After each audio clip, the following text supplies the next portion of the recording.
Muy bien, en esta ocasión repasaremos el teorema de Pitágoras. Es una de las fórmulas, bueno, de los teoremas más fáciles y de los más básicos e importantes de la trigonometría y de las propiedades de los triángulos. El teorema de Pitágoras aplica para todos los triángulos rectángulos y primero que nada vamos a ver qué define a un triángulo rectángulo.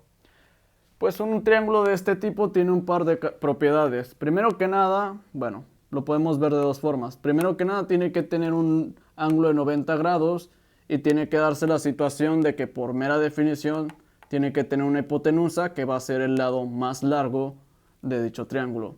Así que el ángulo de 90 grados o ángulo recto se suele representar pues haciendo esta especie de cuadrito en uno de sus vértices y la hipotenusa tiene que ser siempre el lado opuesto a ese vértice.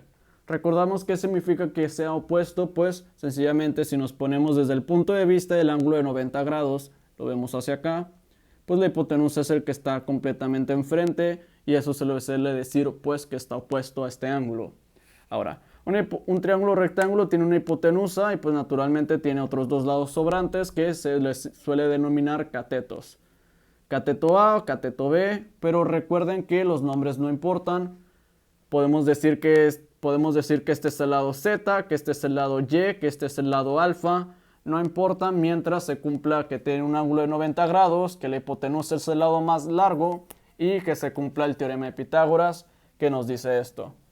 El teorema de Pitágoras es muy simple, nos dice que la hipotenusa al cuadrado es igual a la suma del cuadrado de los otros dos lados. ¿A qué se refiere? Pues la hipotenusa al cuadrado es igual al cateto A al cuadrado, que lo voy a resumir como A, más el cateto B al cuadrado, que lo voy a resumir como B. Si se cumple esta relación, además de tener un ángulo de 90 grados, pues entonces este es un triángulo rectángulo y este es nuestro teorema de Pitágoras. Ahora, como les estaba mencionando, no importan las letras que usemos, podemos utilizar cualquier variación de símbolos o de variables, solo se tiene que cumplir la relación. Las letras más comunes suelen ser C, A y B.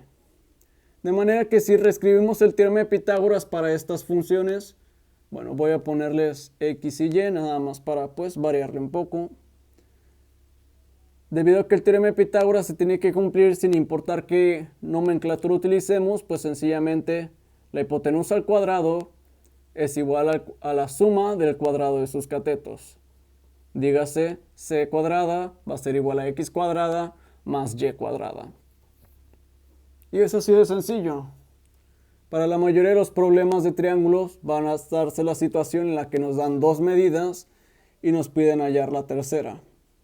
Este es el problema más básico del teorema de Pitágoras y sustituyendo, pues si queremos hallar la hipotenusa es igual a la hipotenusa al cuadrado, es igual a este lado al cuadrado más este otro lado al cuadrado. De manera que aquí sería sencillamente 4 al cuadrado más 3 al cuadrado. Realizamos, nos queda que c al cuadrado es igual a 16 más 9, c cuadrada es igual a 25, sacamos raíz, c es igual a raíz de 25, que pues me parece que podemos razonar rápidamente que es igual a 5. Un dato especial, todos los números enteros que nos dan un triángulo rectángulo se conocen como triples pitagóricas. Son fáciles de reconocer porque usualmente son un múltiplo de estos valores.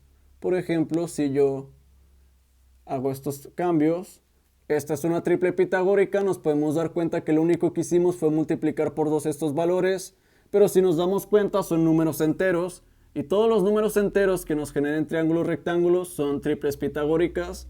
Y otro dato importante es que si tengo un triángulo cuyos lados miden lo que triples pitagóricas, digamos, si yo tengo un triángulo cualquiera cuyos lados miden 3, 5 y 4, ese triángulo obligatoriamente es un triángulo rectángulo, lo mismo que si me dicen que tengo un triángulo de 6, 10 y 8, aun si no hago el dibujo, aun si no tuviera el dibujo, si me dijeran que tengo un triángulo con estas dimensiones y razono que estas dimensiones son triples pitagóricas, ese triángulo es un triángulo rectángulo forzosamente, sí o sí, sin darle más vueltas. Ahora, nuevamente, pues, otra de las situaciones comunes, pongamos que esto mide 7, que esto mide 3. es encontrar pues uno de los catetos. Nuevamente pues es muy simple. Digamos que este cateto que desconozco se llama X. El teorema de Pitágoras se tiene que cumplir sin importar pues qué pase, siempre y cuando sea un triángulo rectángulo real y posible, porque se puede dar la situación de que las medidas nos generen un triángulo imposible de realizar. Pero esos son pues nuevamente tangenciales. Si aplicamos el teorema de Pitágoras, reconocemos que esta es la hipotenusa, este es un cateto y este es otro cateto. El teorema de Pitágoras nos dice que la hipotenusa al cuadrado es igual a la suma de los catetos al cuadrado. En este caso, este es un cateto, este es otro. 7 al cuadrado es igual a 3 al cuadrado más el cateto que no conozco al cuadrado. Despejo para x pasando este 3 al cuadrado al otro lado de la ecuación y me queda que x cuadrada es igual a 7 cuadrada menos 3 al cuadrado. Realizo los exponentes. X cuadrada es igual a 49 menos 9. Realizo la resta. X cuadrada es igual a 40. Saco raíz y me sale al final que x es igual a raíz de 40. Como podemos ver, esta no es una raíz exacta y a eso se refieren las triples pitagóricas.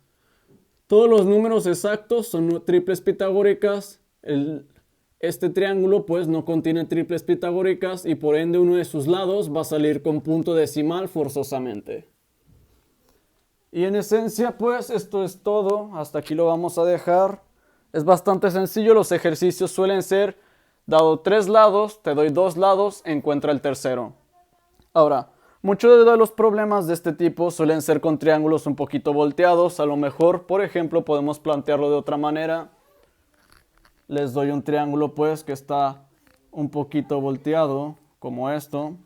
Pero en esencia es lo mismo. Habíamos quedado que, si nos damos cuenta, supongamos que este es el ángulo de 90 grados. Este sería el lado de 7, este sería el lado de 3, por ejemplo, este sería X. Lo que hicimos en este caso fue nada más voltearlo un poquito. Supongamos que lo tengo incluso más volteado, así, pues nuevamente la hipotenusa sigue siendo el lado más largo y el que está opuesto al ángulo de 90 grados, digamos que este es el lado de 3, este sería X. ¿Qué hicimos aquí? Le dimos nada más lo invertimos un poquito, le dimos un poquito de una vuelta. Eso suele ser la raíz de la mayoría de los problemas en esta situación. Nada más tenemos que aprender a desvoltearlos un poco, aplicar el teorema y resolver como si nada. Y hasta aquí lo vamos a dejar. Hasta luego.